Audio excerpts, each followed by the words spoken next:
Hello, what's up? My name's Jan Gaming Zone. Muli nagbabalik para sa panibagong video tutorial. Kung bago ka pa lang sa channel ko, inaanyayahan kita na mag-subscribe at pindutin ang bell icon para lagi kang update sa aking video. Sa video ito, tuturo ko sa inyo kung paano mag-mode ng GTA 5 sa PS4 na naka-jailbreak. Sundan mo lang ang video tutorial ko hanggang dulo at malalaman mo. First, kailangan natin connect sa internet para sa host na gagamitin natin na merong mode menu na GTA 5.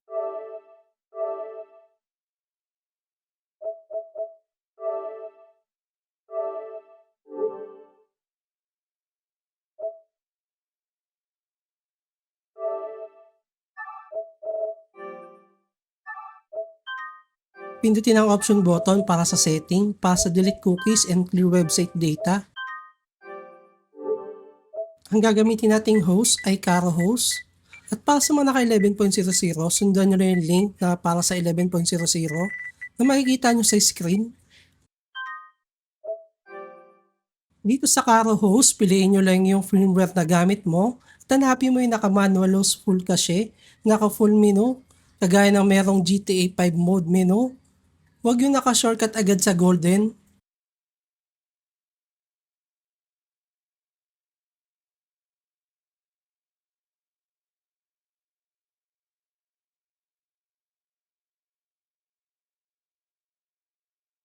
After cache successful, pwede na natin i-off ang internet.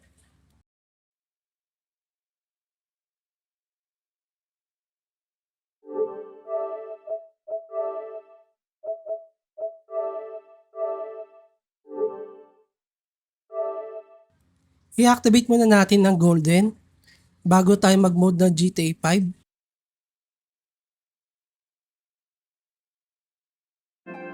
Click lang natin to sa pinakababa na merong mode ng GTA 5 at Red Dead Redemption 2.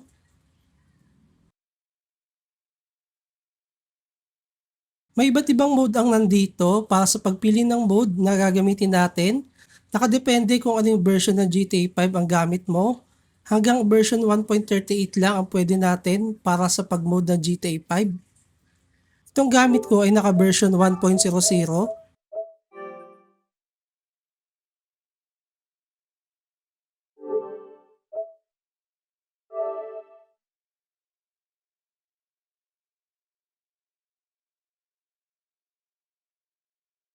Ang gagamitin kong mode ay yung version 1.00. So, i-click ko lang tong Arabic Guy version 1.00.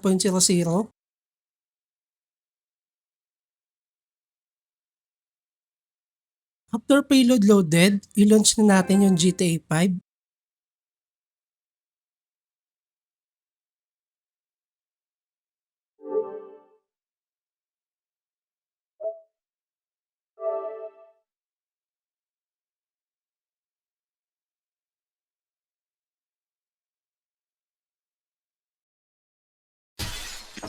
Makikita natin na meron nag-appear sa notification na US GTA 5 detected.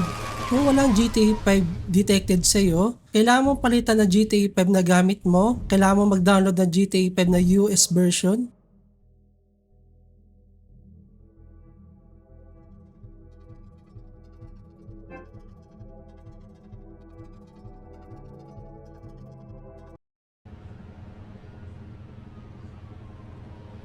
Para sa Arabic Guy version 1.00, press natin ng L1 and R1 para sa mode menu selection.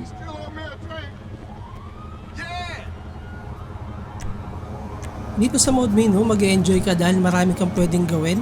Nasa inyo na lang kung ano yung mga-try kong gawin dito sa mode.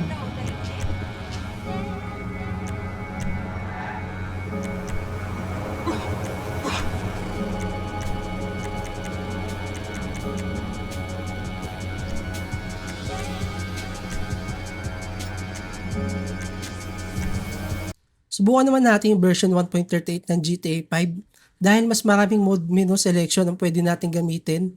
Nakadepende kung kaninong mode ang gagamitin mo.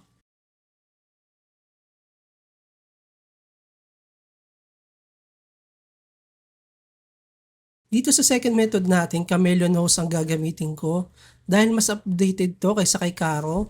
Up to 1.47 version ang pwedeng gamitin sa GTA 5 mode.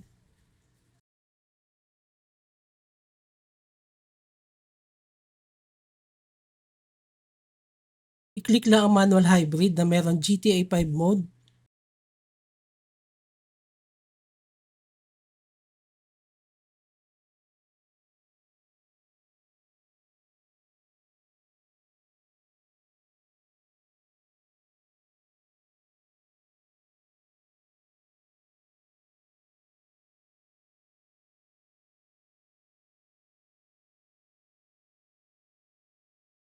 Click lang natin to sa pinakababa, makikita natin ang GTA 5 mode.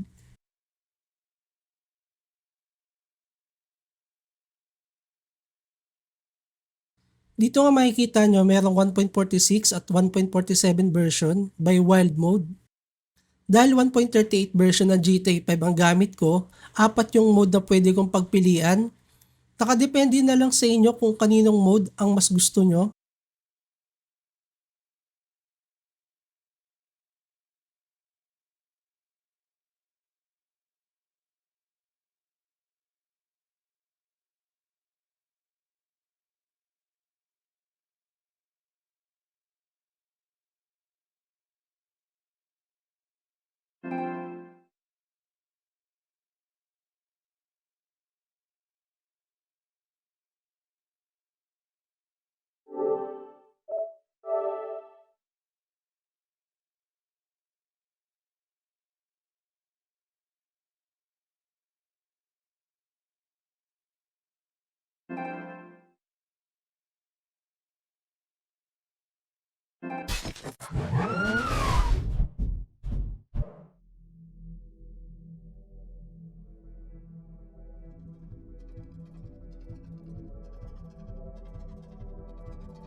Sa pag-open ng mode selection na expulsion, press natin yung right at square. At para naman sa ibang mode like wild mode at beep whip or lamans, makikita nyo dyan sa taas ng screen kung paano i-open ang mode menu sa controller.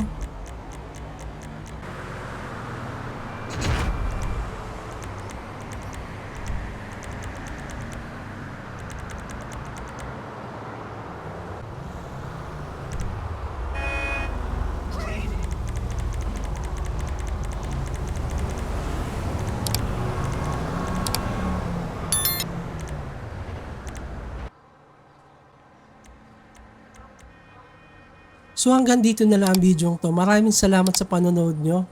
Pakisuporta naman ang aking YouTube channel para sa mga ganitong tutorial. Maraming salamat.